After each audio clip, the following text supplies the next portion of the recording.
তুমি কি সেই সৌভাগ্যবান ব্যক্তি যার চাওয়া পূরণ হতে চলেছে? যদি তোমার মনে এই প্রশ্ন জাগে যে আমি কি সেই সৌভাগ্যবান ব্যক্তি যার মনের ইচ্ছা আল্লাহ খুব শীঘ্রই তার ভাগ্যে লিখে দেবেন এবং অদৃশ্য সাহায্যের দরজা খুলতে শুরু করবে, তাহলে মনে রেখো, যখন আল্লাহ কারো ভাগ্য পরিবর্তন করতে চান, তিনি তিনটি বিশেষ নিদর্শন বারবার তার সামনে উপস্থিত করেন। মনে রেখো, ভালোবাসা, পরিশ্রম ও আন্তরিকতার সাথে দোয়া এমন শক্তিশালী জিনিস যা ভাগ্য পর্যন্ত বদলে দিতে পারে। আল্লাহ কোরআনে বলেন, আমার কাছে প্রত্যেক বস্তুর ভাণ্ডার রয়েছে, আমি নির্দিষ্ট পরিমাণে তা অবতীর্ণ করি এবং পৃথিবীতে নিশ্চিত বিশ্বাসীদের জন্য নিদর্শন সমূহ রয়েছে, আর তোমাদের নিজেদের মধ্যেও নিদর্শন রয়েছে। তবে কি তোমরা দেখবে না? আর আকাশে রয়েছে তোমাদের রিজিক এবং যা তোমাদের প্রতিশ্রুত হয়েছে। এটাই আল্লাহর একান্ত বৈশিষ্ট্য যে তিনি সবকিছু জানেন এবং তিনি সর্বোত্তম পরিকল্পনাকারী। যখন কিছু তোমার জন্য নির্ধারিত হয় তো তোমার কাছেই পৌঁছাবে। যে দুটি বড় ভুল তোমার ভাগ্য পরিবর্তনের পথে বাধা সৃষ্টি করতে পারে এবং তোমার কাঙ্ক্ষিত জিনিসকে তোমার জীবন থেকে দূরে সরিয়ে দিতে পারে, তা হলো 1. ভুল পথে চলা। যখন তুমি অন্যের জন্য বা কারোর উপর নির্ভর করে ভুল পথে চলতে শুরু করো, তখন আল্লাহ অসন্তুষ্ট হন এবং তুমি তোমার কাঙ্ক্ষিত লক্ষ্য থেকে দূরে সরে যাও। 2. অন্ধকারে হারিয়ে যাওয়া।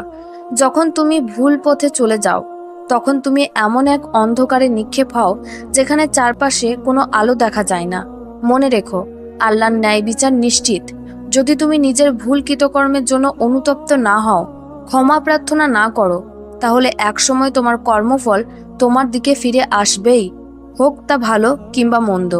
আল্লাহ আমাদের মধ্যে ভালো ও মন্দের সংমিশ্রণ রেখেছেন এবং যারাই নিজের আত্মশুদ্ধি, নফসের পরিশুদ্ধি করে, তারাই শ্রেষ্ঠ পুরস্কারের অধিকারী হয়। কুরআনে আল্লাহ বলেন, তিনিই তোমাদেরকে বেছে নিয়েছেন এবং দিনের বিষয়ে তোমাদের উপর কোনো কঠিনতা রাখেননি, আর আল্লাহ তোমাদের কাজসমূহ দেখছেন। প্রত্যেক ব্যক্তিকে তার কৃতকর্মের পূর্ণ প্রতিদান দেওয়া হবে এবং তিনি তাদের কাজ সম্পর্কে সর্বাধিক জ্ঞাত। আল্লাহ আরও বলেন, এরা সেই লোক যাদের অন্তরে আল্লাহ ঈমান লিখে দিয়েছেন এবং তাদেরকে তার পক্ষ থেকে এক বিশেষ রূহ দ্বারা শক্তিশালী করেছেন।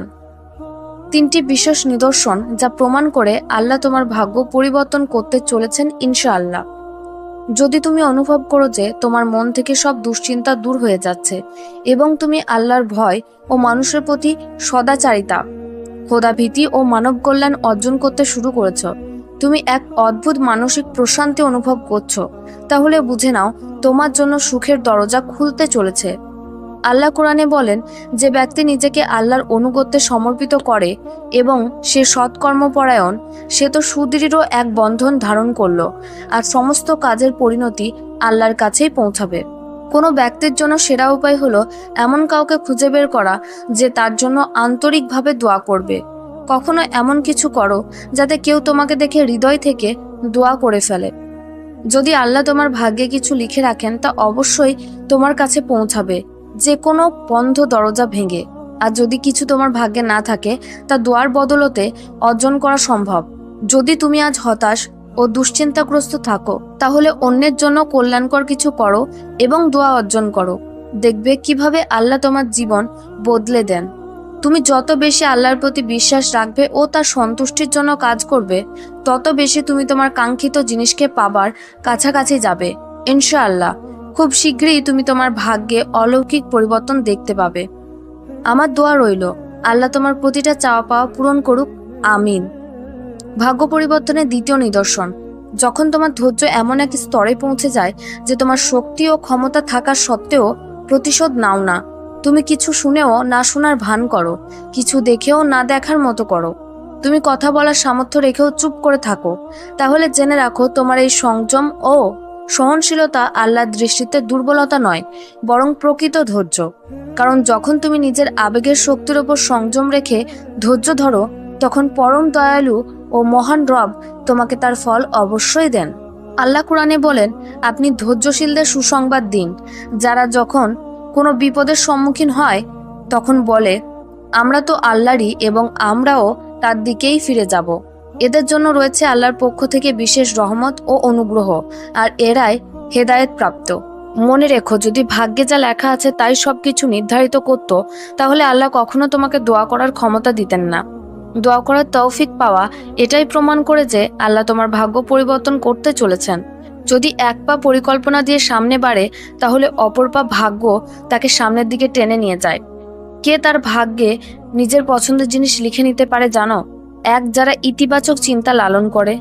দুই, যারা সবচেয়ে কঠিন পরিস্থিতিতেও আল্লাহর রহমতের প্রত্যাশা রাখে। তিন, যারা আল্লাহর প্রতি অবিচল আস্থা রাখে। এরাই সেই সৌভাগ্যবান মানুষ যারা তাওয়াক্কুল, ধৈর্য, আল্লাহর প্রতি অগাধ বিশ্বাস, দোয়া দ্বারা নিজের পছন্দের জিনিসকে নিজের ভাগ্যের অংশ বানাতে পারে। দেখবে এরপর তোমার পছন্দনীয় জিনিস নির্ধারিত সময়ে তোমার কাছে পৌঁছে যাবে ইনশাআল্লাহ, আর তুমি হতবাক হয়ে যাবে। নিশ্চিন্ত হয়ে যাও, একদিন তুমি অবশ্যই সেই দিনটি দেখবে যখন তোমার রব তোমার জীবনকে এমন সুন্দর রঙে রাঙাবে যা দেখে তুমি নিজেই বিস্মিত হবে। ইনশাআল্লাহ খুব শীঘ্রই তোমার ভাগ্যে এমন অলৌকিক পরিবর্তন আসবে যা তুমি কল্পনাও করনি। আমার হৃদয় থেকে দোয়া রইল, আল্লাহ তোমাকে সুখী ও সমৃদ্ধ রাখুক। আমিন।